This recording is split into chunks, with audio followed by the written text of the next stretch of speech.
Hello and welcome back to another exciting day in geometry. Today we're going to talk about everybody's favorite theorem, the Pythagorean Theorem. It's one we all know, we all love. Hopefully it won't be too terribly bad because I'm not going to warp it too much for you. We'll start off with the basics. What is the Pythagorean Theorem?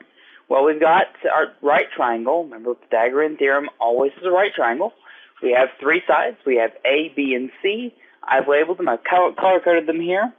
Basically, the way I think of it is A, B, and C just go in that order. So A is the smallest side, B is the next one, and C is the longest. The only one that really matters in Pythagorean Theorem is that C is your longest side. It's got to be the hypotenuse, the one that's directly across from your right angle. So we know that C is my hypotenuse, so it's A squared plus B squared equals C squared. So we've all used this before. I could use it a little bit. I know that if I plugged in a 3 and I plugged in a 4, 3 squared plus 4 squared, that's 9 and 16. 9 and 16 gives me 25. And that should equal C squared. So 25 is C squared, which means 5 is my C. So there we have an example of my Pythagorean theorem. So we should be able to do this part. This is the review. What we're going to do in addition to that is talk about a couple of things. The first one is this concept of Pythagorean triples. And what we just did was an example of that.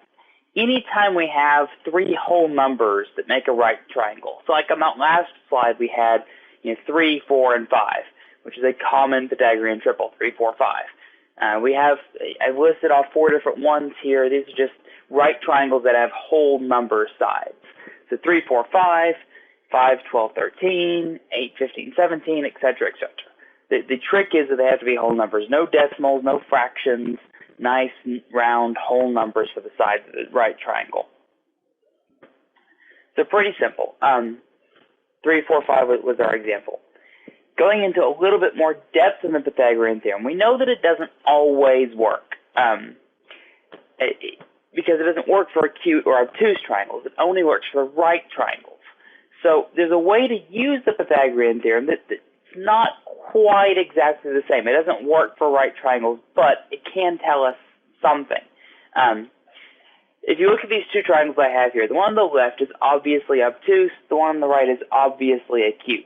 What it says here is that C we're going to keep as our longest side.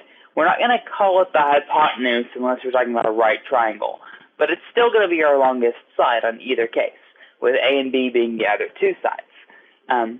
What these say is that if we do that, and it doesn't end up being a right triangle, then there's a relationship that is going to exist. Think about it. We know that the longest side has to be across from the biggest angle, right? So if we make the angle bigger, that side across from it has to get bigger. So if you look at our first example here, we took angle C, which is opposite from C, and instead of making a right angle, I made it bigger. It's obtuse. Well, by doing that, I ended up making that third side, the hypotenuse, too long. It won't fit for a right triangle. So because that C is too long, if you look at instead of an equation, I end up with an inequality. And it being C squared is too big for A squared plus B squared.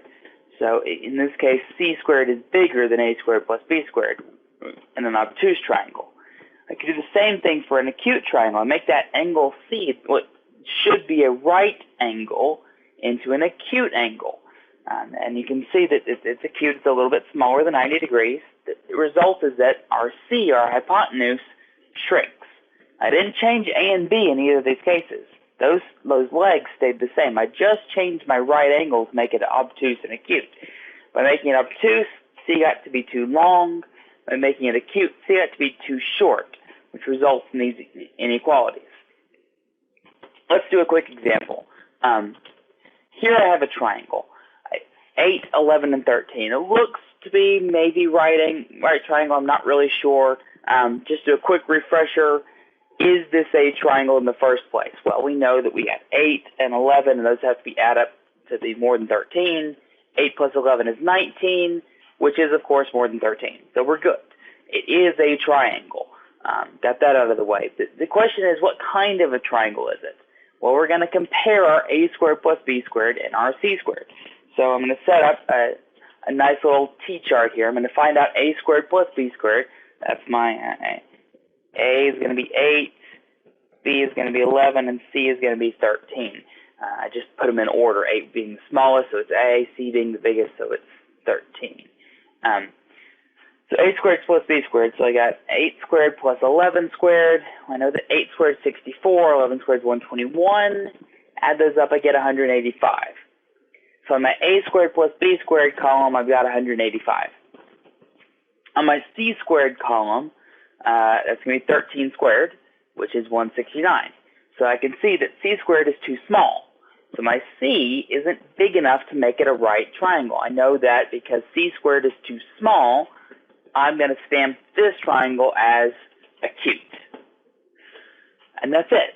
You just do the a squared plus b squared, do the c squared, and compare those quantities. If it's equal, then you have a right triangle. If c squared is too small, you have acute. If c squared is too big, then you have obtuse. That's all. Thanks, guys.